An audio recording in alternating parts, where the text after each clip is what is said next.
Does your job expose you to trauma and the trauma of others? Are you a social worker, therapist, counselor? Do you work in your community mental health center? Are you a victim services advocate, a caseworker, a first responder, a nurse? There's a long, long list of professions that expose individuals to trauma, and you're the group that I call trauma exposed professionals. And I want to talk to you today about self care and your unique path to well being.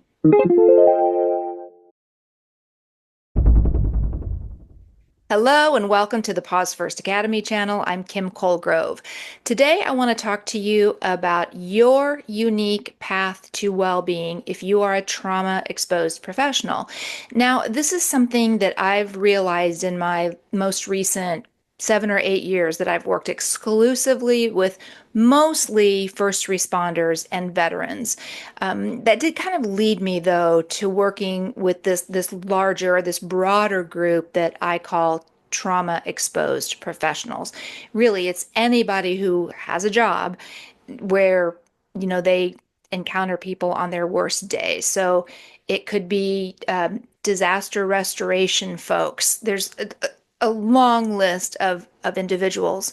If you do one of these jobs, you know. But here's the thing that keeps tripping me up, even after several years of working with this group of people, is that I stand in front of these conferences and these classrooms and I talk to them about their unique path to well-being, how you guys have some extra hurdles to get over compared to, kind of the average Joe person. And sometimes I'm surprised at how surprised you guys are to hear that you have a little higher mountain to climb, simply based on the fact that you have a highly stressful, high pressure job that exposes you to trauma, but a whole lot of you are not aware of how that can negatively impact your brain, your mental and emotional health, and even your home life, your relationships, and so on and so forth. So let's get into this today, especially focusing on your unique path to well being and why it's crucially important that you get focused on self care. I'm going to start by talking about some of what you might be carrying. Now, this does not pertain to every single one of you. It's kind of a blanket statement, and I know that everybody's not the same, but I will say I've worked now with thousands of people that, fall under this umbrella of trauma exposed professionals, thousands in the past 7 or 8 years. And one thing that you tend to have in common is that you give everything away. You are really big on showing up and stepping up and taking care of people, and not always so big on taking care of yourself. So I'm going to start today by talking about some of what you might be carrying. When I work with these groups, and the more that I talk to my audience here on YouTube, I want to keep suggesting that you start doing some self reflection, right? That some introspection is going to be needed.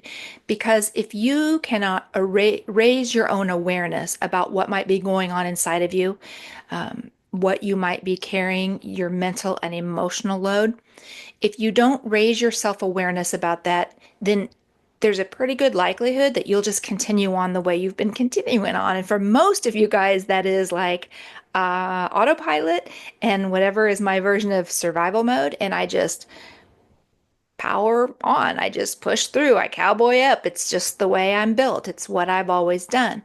And, not to be the bearer of bad news, but that's only sustainable until it's no longer sustainable. So I'm trying to encourage you to maybe just pause for a moment while we talk about this and consider self-care. And by the end of this video, I hope that I have you thinking about how you can start to integrate just a teeny little bit of self-care to begin to take care of your mental, emotional, and physical health for the long haul, because depending on where you are in your career, as I said, this is sustainable. And typically, when it becomes unsustainable, it'll kind of hit you like a ton of bricks. It usually comes out of the blue. You don't normally get to choose when your way of life becomes unsustainable. Sometimes it is a bit of a mental breakdown or an emotional breakdown. It can be something like the end of a relationship or even unfortunately health problems. So just stay with me, hang in here.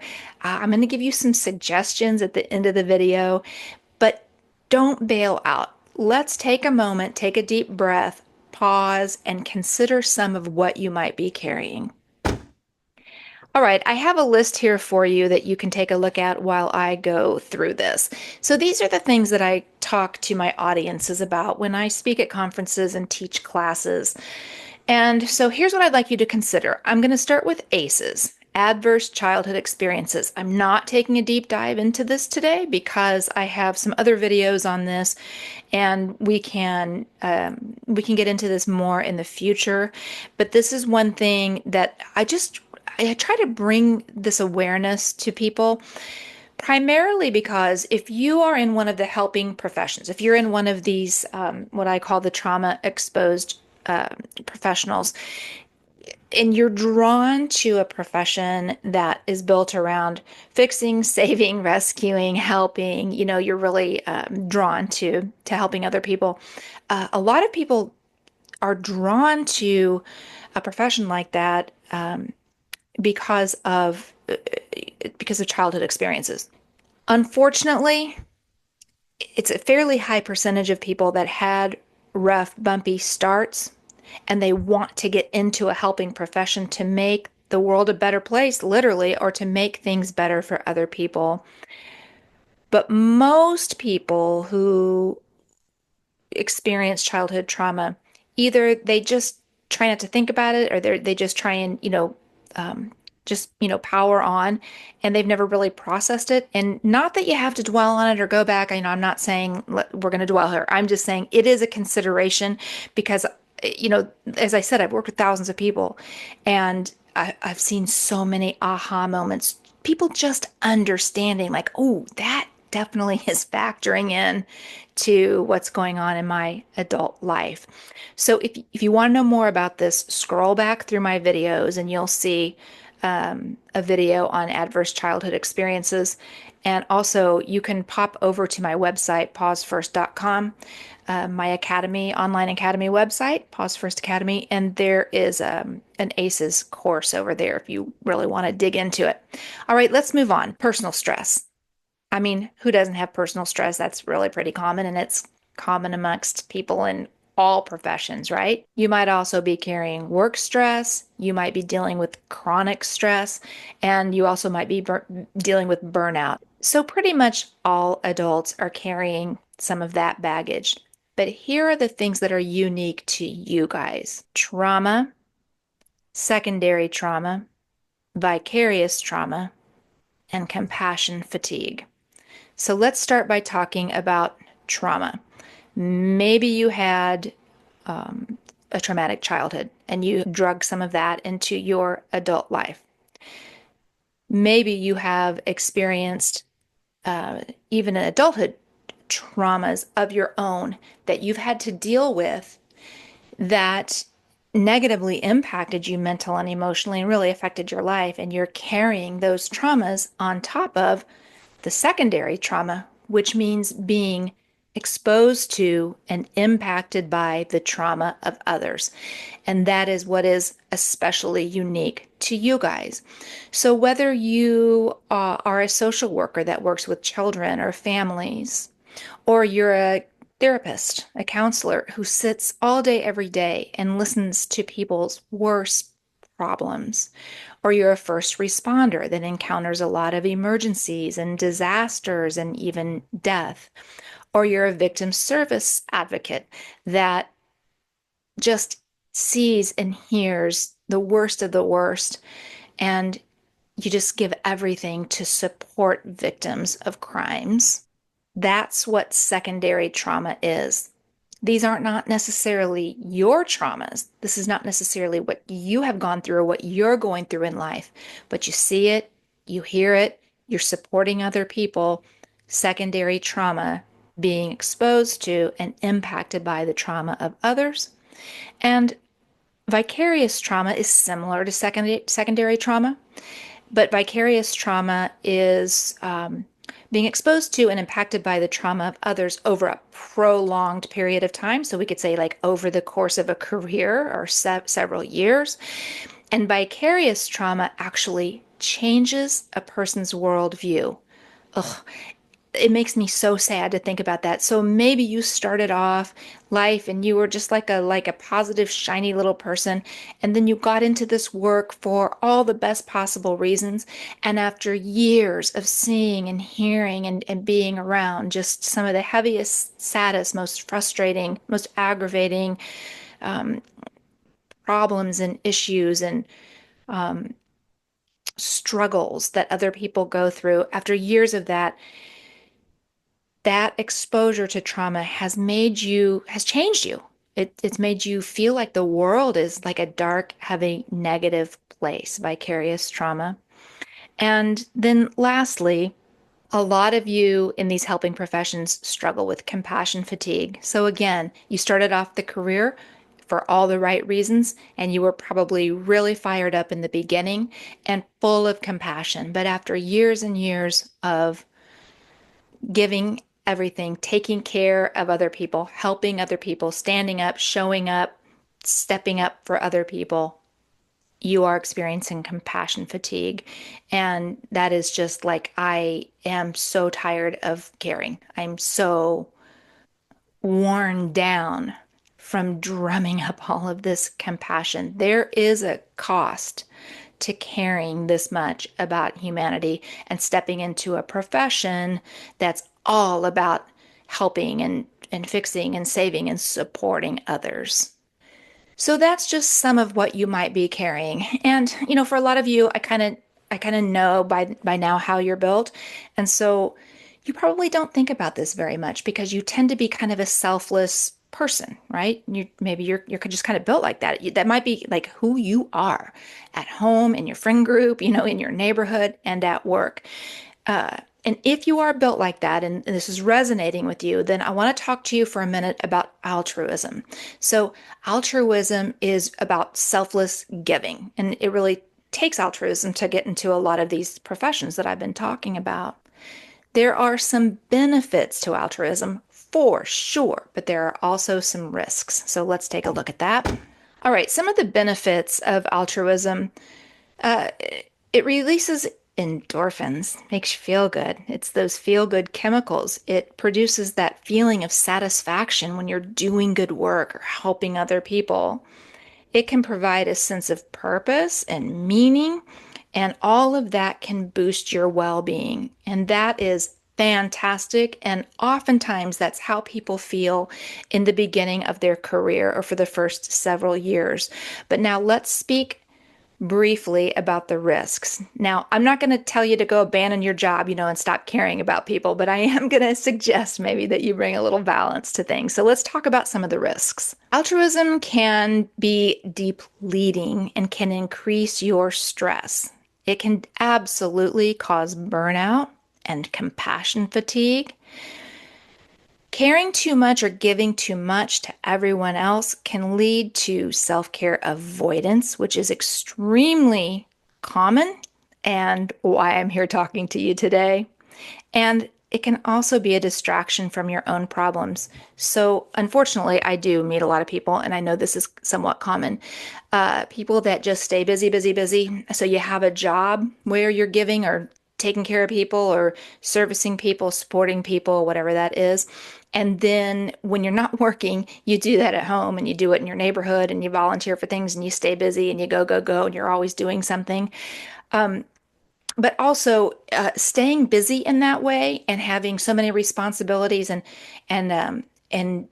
always taking care of other people, that can really be an excuse to avoid your own self-care. So maybe just take a moment here, a little self-reflection, and think about, do you do that a little bit? Is that Is that part of your makeup as well? Okay, deep breath. Here it comes. This is what I really want to talk to you about today. Self-care is not optional for you. You cannot expect to go through an entire career giving it all away, working hard, taking care of other people, and not taking care of yourself. It is so important that you get focused on self-care. And I want you to think about your mental health, your emotional health, your physical health, your relationships, your home life, your social life, all of the components of your life that are meaningful to you, and figuring out a way that you can start to bring a little more balance to all that. And it doesn't matter where you are or how bad things have gotten or how far gone your self-care practices are, if they were ever in place, it doesn't matter because you can always start right now.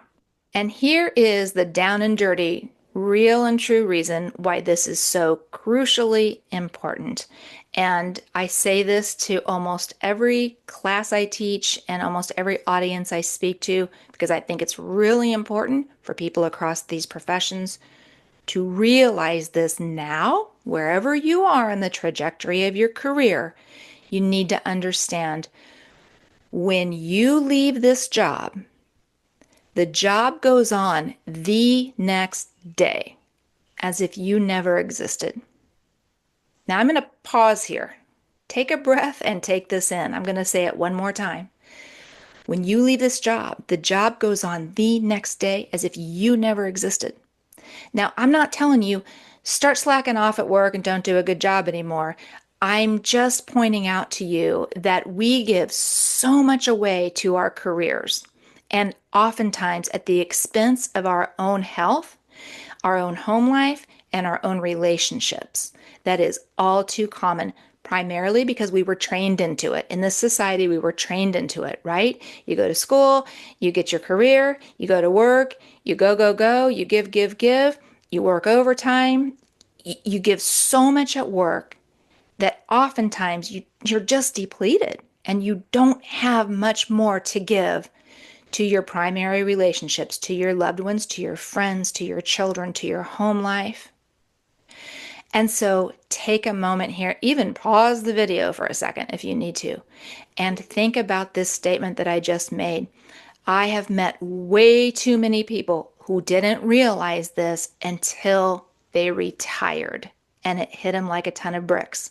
So even if you're going to retire in 6 months or a year, it's not too late for you to stop and consider this and start to make a plan for retirement so that this won't hit you like a ton of bricks. If you're only on a year or two, same thing. Don't think, oh, that's so far down the road, I'll worry about that later.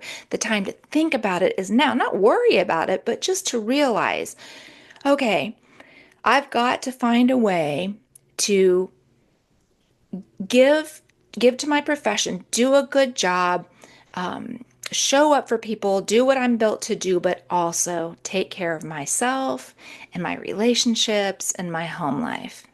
And right now, if you feel way out of balance with these things, it's okay. It's okay. Most people do feel way out of balance with these things, but at least you're thinking about it today, right? At least we're talking about it, and there are things you can do. And it doesn't take a big investment of time. It doesn't take much effort at all. Just small little changes can make a really big difference. All right, so what am I talking about? Well, I'm talking about some self-assessment, just a little self-reflection, so you start to think about how am I doing. I'm talking about you paying attention to and being honest with yourself about your mental, emotional, and physical health. How you doing? How you feeling? And being honest with yourself about any, addictions or really bad habits that you're repeating that are not serving you, that maybe you've known for a long time, you kind of needed to bring some balance to, maybe start to kind of face those. I'm asking you to take a look at your home life, your personal life, your social life, your relationships, your friendships, all of that, and just kind of take an assessment. Am I happy? Is this good? Do I have meaningful relationships? How's all that going? That's it. Just to take stock, kind of take stock, and then identify the areas where you'd love to be a little happier, have a little more joy, bring a little more balance to it, whatever that is. Identify those areas and then apply a little time, a little effort, a little self-care. And I'm telling you, small changes can make big differences. I have a ton more information for you. I can help you with a lot of this. I can offer a lot of resources and help get you pointed in the right way. What I'm going to recommend is self-care. Figure out what self-care will work for you, what it means to you, and what will work for you. Thinking about internal and external resources that can help you increase your resilience and build your self-care, things like that. And I have endless ideas about how you can do that. But first, you got to take an assessment, and then you kind of got to make a plan. Okay, hang in there now. I'm going to give you some suggestions and ideas, but here's what I want to leave you with. If you're feeling a little overwhelmed or frustrated because, maybe you're 30 years into your career and you're getting ready to retire and you're just now realizing that you haven't, been keeping up with the self-care or whatever it might be, hang in there. I'll give you some ideas, but I want to leave you with this thought. Absolutely. The best time to plant a tree was 20 years ago. I know you've heard this before. And if you had, you'd have a big, beautiful tree, right? What's the second best time to plant a tree? Right now, today. So no matter where you are in the self-care and well-being trajectory, you can start today, make some small changes, and experience some really big improvements that can improve your well-being and really change and improve your whole life. Okay, I'm working on a course, a big, like it's going to be my signature course that I'll let you know. I'm kind of just getting started, but I'll let you know when I get a little farther along on that. And I'm really going to line this out for people. I'm just going to create this kind of like A to Z, steps 1 to 10, how to get started on a well-being track and the steps to take. But in the meantime, and on your own, and without a huge investment in time and with no investment in money, here are some things you can do. Take that self-assessment that I suggested. I have a couple of ways you can do that. If you want to go back and scroll through my videos here on YouTube, they're all free. You can do this on your own in your own time. Maybe go back and look at my video. It's called How Stressed Are You? And then there is a stress assessment test you can take. In fact, you can go over to my website, pausefirst.com, and download. It's a free downloadable and printable stress assessment. It's just 10 simple questions that you answer and then you score it. And that gives you a baseline score of how stressed you're feeling at this point in your life. That's a great place to start, just to, be honest with yourself instead of, like I said, just carrying on on autopilot and in survival mode. So you can do that by just, starting to take a look at your stress levels. And then if you want to consider adverse childhood experiences, that's a huge component for some people. And often it's just helpful for people to understand how your childhood trauma impacted you and how you might have unconsciously or unknowingly drug some of that trauma into your adult life and how that can sort of impact and inform some of your decisions and your behaviors. It's just sometimes empowering to understand that. And if it is something that's kind of heavy or something you feel like you need help with, then I definitely would suggest you try some counseling or therapy or something. But oftentimes it's just an eye-opener and helpful to understand that as we do this self-exploration and take a look at how we're doing. I definitely hope you'll start considering your stress level, your mental health, anxiety, depression, sleep problems, any of that you might be dealing with, and maybe start to adopt some very simple practices that can help you manage your own stress. So I'm going to suggest learning about breathing techniques, which you can do anytime, any place in just like a minute or two, learning about breathing exercises, learning how they settle and calm your nervous system and how that can begin to balance and help you manage your stress and reduce your stress levels. There's a physiological improvement when you use breathing exercises. So I would encourage you to look into that. And again, you can go scroll through my videos or go over to my playlists. This is a way you can get started without you don't have to hire somebody. You don't need a guru. You don't need an influencer. You don't need a teacher. You don't have to join a class or a membership. This is just a way you can start exploring some of these topics. So I have a mini course here on breathing, and so maybe you could just maybe start there. I also am gonna suggest that you consider meditation if it's something you've never tried. I've been practicing meditation for, oh gosh, almost it'll be 49 years. I'm going to be 59 in just oh gosh, just over a month. I'm going to be 59. And I was trained in meditation when I was 10 years old. And I've been teaching meditation professionally since the early 2000s, really full time since 2011. And it's an evidence-based practice I really, really believe in. And I think kind of my specialty is teaching beginners and skeptics and teaching meditation in a very mainstream, kind of straightforward way. So I would encourage you to consider meditation. Again, I have a meditation mini course here on YouTube that's brief and doesn't cost you any money. And I have a free meditation course over on my website if you want to go over and try that. I suppose if you're watching this far in the future, I might not still have that same course for free, but I'll always have something free over there. So you could go try that. It's called Demystifying Meditation and Mindfulness. It's free. All you have to do is sign up and you get it for 90 days without spending a dime. So that might be a way you can explore meditation. I also would encourage you to just explore and understand what mindfulness is and how mindful practices can help you manage your stress as well. And again, I have a mini course here. Okay, don't have to, it's short and not a huge investment in time, won't cost you any money. So there are some suggestions just to kind of get started addressing your stress, learning to kind of manage your nervous system and manage your stress. And then once you get going with this and you're interested in taking a deeper dive, who knows where this might lead you?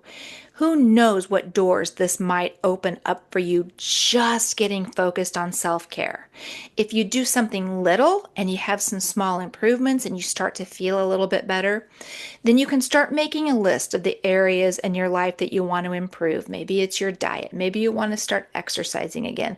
Maybe it's working on some of your relationships. Whatever it is in your life, just simply facing these things, maybe jotting them down, starting to journal or keeping a list, or just deciding what areas of your life need a little more love and attention and balance. Oh man, you can make some amazingly big and life-changing improvements by just getting focused in this direction. I hope I've given you some things to think about today. I hope that you'll get focused even just a little bit, like I'm talking about 5 minutes a day, something like that, on some self-care. And if you need more ideas or you're looking for resources, you're always welcome to send me an email. Reach out to me and tell me what you're looking for, what you need. I've been doing this work for a very long time. So chances are I can recommend an app or a podcast or a book or some kind of a resource to get you pointed in the right direction and help you along this path. All right. I think that's all I have for you today. And before we go, if you are curious about this topic, interested in this topic, if I've piqued your curiosity today, I'd love for you to drop in the comments What are your issues? What are your problems? What do you need help with? What kind of resources would benefit you? Do you struggle with anxiety? Do you struggle with sleep problems? Are you struggling with depression? Is it relationships? Is it weight? Is it diet? Is it stress? Is it all of it? If you can drop it into the comments and let me know. And the reason I want to know that is, one, I'll be happy to chat with you in the comments, and if you need any resources or any help around that, I'll do my best to help you. But also, that will help me know what videos to create in the future and what kind of content people want. That would be very, very helpful for me. And then maybe also helpful for you down the road because I'll make some videos based on the feedback if I get any. Okay, that's all I have for you today. Thank you so much for being here. I do invite you to go over and check out Pause First Academy. I've got a free members community over there. I'd love for you to sign up for my newsletter, and you can do that over there. And I have that free meditation and mindfulness course that I mentioned. It's pausefirst.com. You're welcome to go check out everything I have over there for free. And I appreciate you so much. Thanks for being here, and I will see you next time.